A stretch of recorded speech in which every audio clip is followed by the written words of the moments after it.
Hey everybody, this is Eric and welcome to the channel. On today's episode for the GX, we're upgrading the transmission cooler.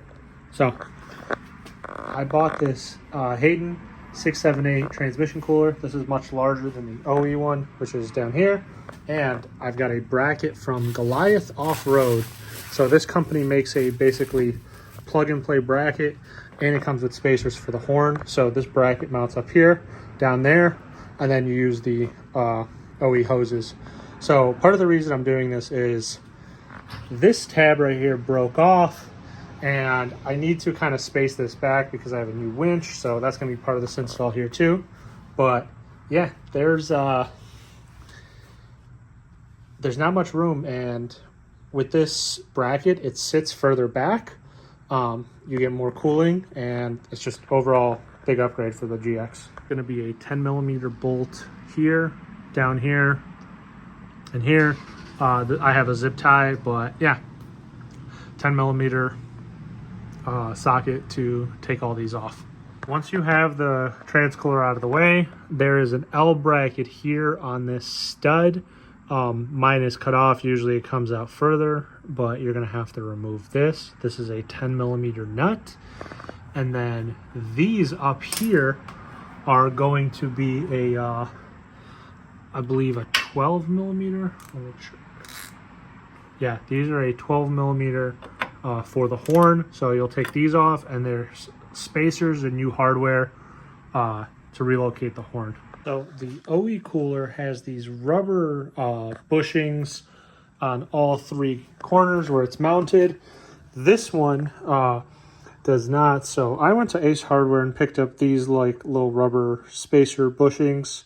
I'll see if I can find what they are and put them in the link in the description. But yeah, I'm gonna put them all like this.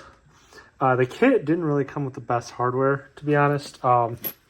They came with the spacers and bolts for the horn relocation, but for this, didn't really come with anything. So I'm using some M6 by 16mm long, some washers, and some nylock nuts to keep them from backing off.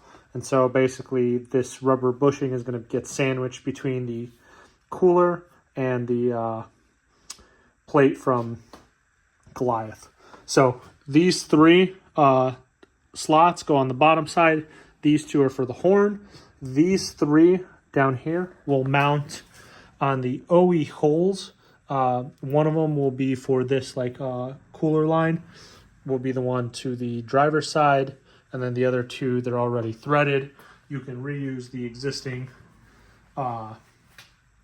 bolts from there, which I think are M6, 10mm. So yeah, I'll show you what it looks like once it's installed. Here it is mounted up. You can see the rubber bushings in between. And so yeah, 3 slots on the bottom, 2 on top, and make sure it kind of tucks in. And so now I'll get it up in here and show you what that looks all mounted up. These are 5mm Allen head bolts. See, they've got the spacers, it spaces it out. You just got to run the horn wires up. They plug in, they work. And then down here, there's 10mm bolt here, and then back here with the bracket for this cooler line. So now the last step is going to be removing these clamps, pulling the hose off, and then plugging it in up here. And then the other one down there, you're going to use the OE hoses.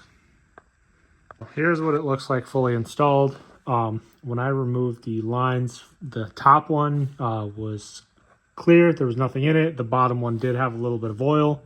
So I had a little drain pan underneath to catch all that. But yeah, this is how it looks like installed. It's pretty clean, pretty easy install. I reuse the same hose clamps, top and bottom. It's not rubbing on anything, so I'm very happy with that. So yeah, this is how you do it. In terms of fluid, since this has a little more capacity, I will be doing a transmission drain and fill. So just gonna make sure to add a little bit more. Honestly, the amount of fluid that came out, you can see, is very little. So, and this thing is pretty much empty. There's nothing else in it. I don't think it should really be an issue. Here's what the transmission cooler looks like with everything mounted up. We got the winch in here, got some more clearance. So yeah, very happy with this. If you like this type of video and want to see more, like the video, subscribe to the channel. See you next time.